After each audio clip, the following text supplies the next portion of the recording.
Welcome back, everyone, to North Central Weather Center. My name is Hunter, and in today's weather forecast, we're going to be tracking some excessive heat and humidity across the north central states, including rounds of active thunderstorm clusters, some of which could become severe and also produce some heavy flash flooding rains.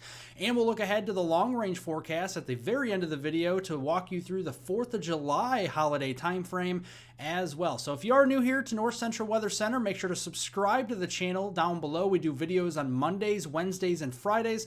Also be sure to like the video if you do enjoy today's weather forecast after the video is over. Also be sure to leave any comments, questions, and concerns below. We'll get to those later on today. So without further ado, let's get into today's weather forecast on your Wednesday, June 26th. And this morning's temperatures were fairly pleasant across most of the north central states. A lot of us waking up into the 60s and 70s. That has translated into some heat across portions of Kansas and southern Nebraska this afternoon, with temperatures back into the low and mid 90s.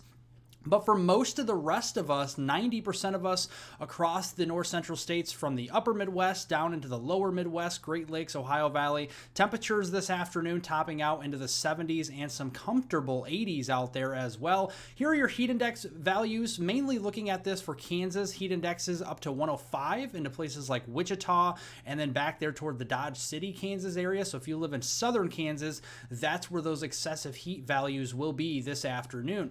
Now, that heat will be translating over to storm energy for the day as well. You can see those energy values growing to 1,000, even 2,000 joules per kilogram of CAPE. This is your convective available potential energy here, and that could lead to a few strong storms. Now, most of us will be clear. The cold front did clear our area yesterday with some severe weather all across Iowa, Nebraska, northern Illinois. Now the chance for severe weather is a little further west and a little further east. The western areas include western Nebraska, western Kansas, with most of us there in that marginal to slight risk.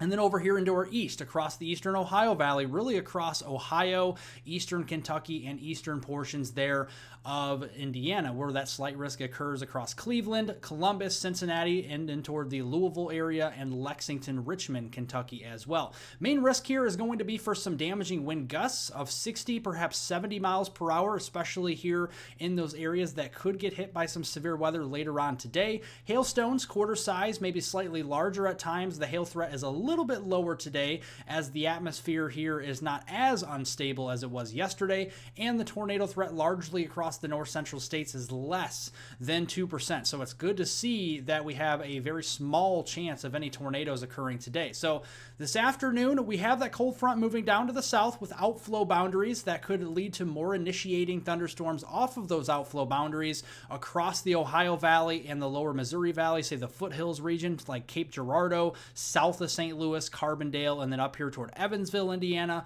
Indianapolis, and even up toward the Dayton, Ohio area. The rest of us should be dry for the most part this afternoon.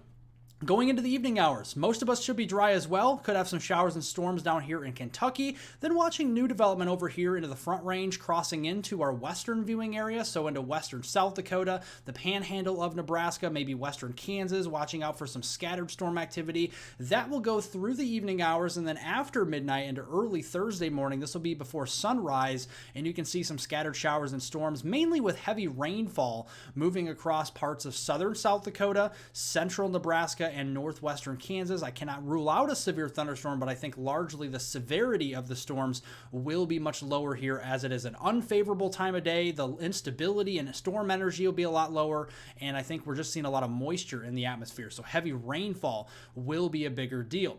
Looking at the rainfall amounts across the north central states through your Thursday morning time frame, you can see the heaviest across the east and across the west, areas in the middle here across the upper Midwest, down in the lower Midwest, and parts of the lower Missouri Valley as well will be pretty dry as we go through your Thursday morning commute. Looking at your Thursday, June 27th, Friday, June 28th time frame, you can see temperatures starting off on your Thursday morning into the 50s and 60s, largely across most of the north central U.S. Temperatures a lot more pleasant as we go into Thursday afternoon for high temperatures from the northern plains, upper Midwest, all the way over here toward the Great Lakes and Ohio Valley. Temperatures largely in the 70s, very pleasant. I encourage a lot of us up here to the north to get out and enjoy some activities outdoors, finally getting a break from the heat. Further south, it is still warm, but not as hot in Kansas or Missouri as what we've been seeing. Yes, there'll be a few 90s out there, but certainly a lot more pleasant, a lot more tolerable than what we have been seeing.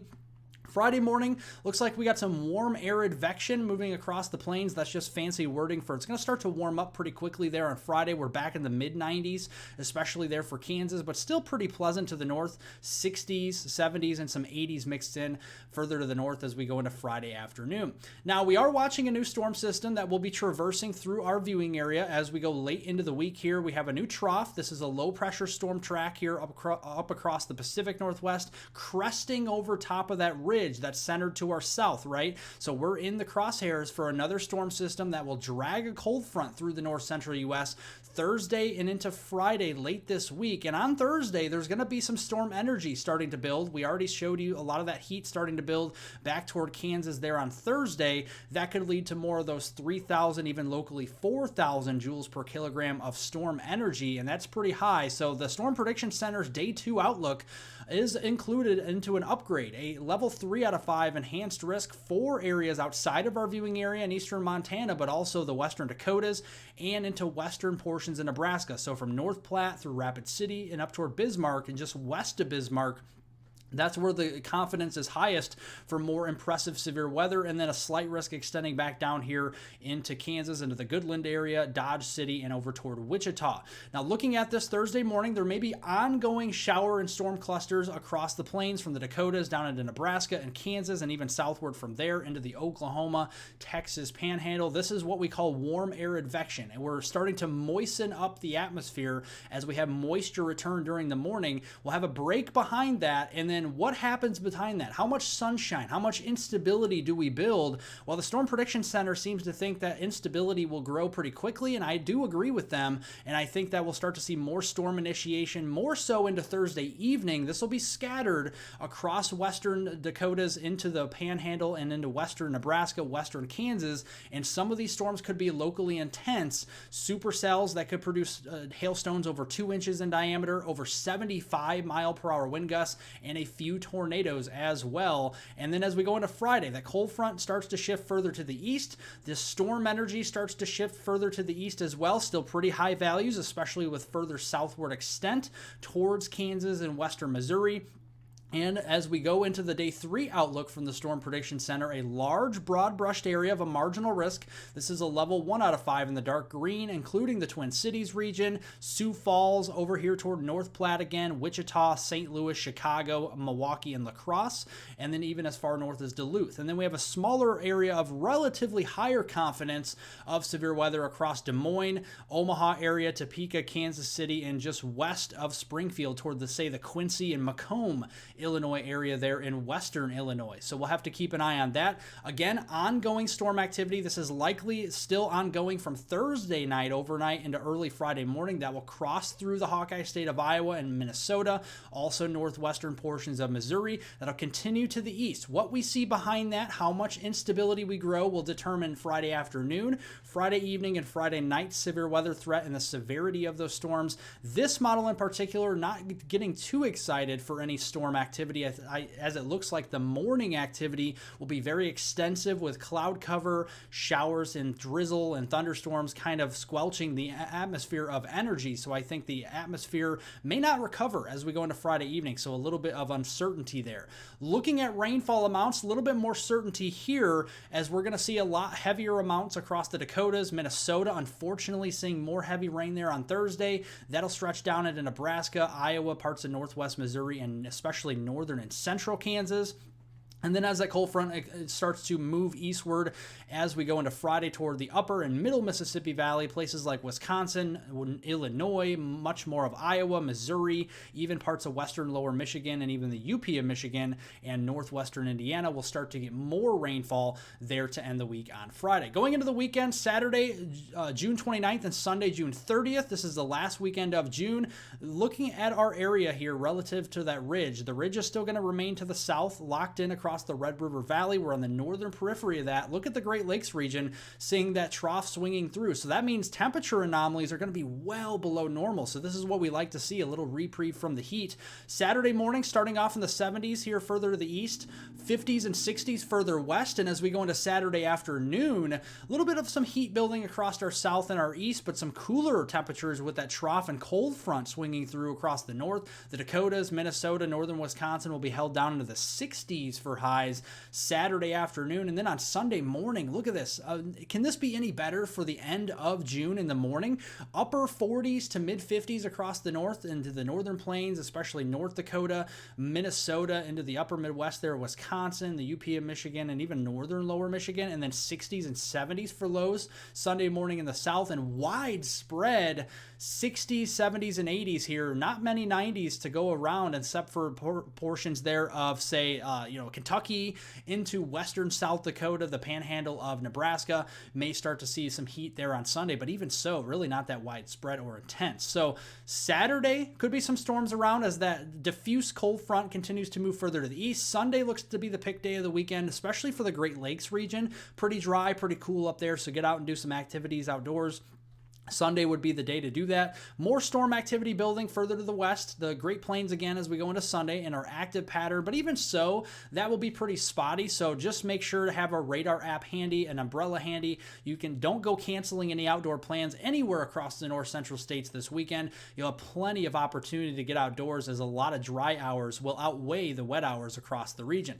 Going into next week, in our final area of the forecast here is our long-term portion of the forecast. Monday, July 1st, we're turning the page into July through Friday, July 5th. This also takes you through Thursday, the 4th of July, and looking at the synoptics here of our weather pattern. We're going to have a high pressure ridge across the south and southeast and more trough swinging in across our viewing area. So that means we're going to have that battle zone going on between the heat to the south and the cooler air to the north, and that means a very energetic jet stream is going to be paralleling that, and we're going to see a highway for storms, if you will, across our north central U.S. states. So very active weather pattern here. You can see a lot of greens, blues on the map. That's well above average precipitation. Some areas over 1.5 inches above average for this time of year for a surplus. So Monday, storm system comes in across the Dakotas, brings some rainfall mainly up there. As we go into Tuesday, mainly in upper Midwest, Great Lakes day for some rainfall. The ridge is going to be too strong further south. So Kansas, Missouri, and Kentucky, pretty high confidence we stay dry there on Tuesday.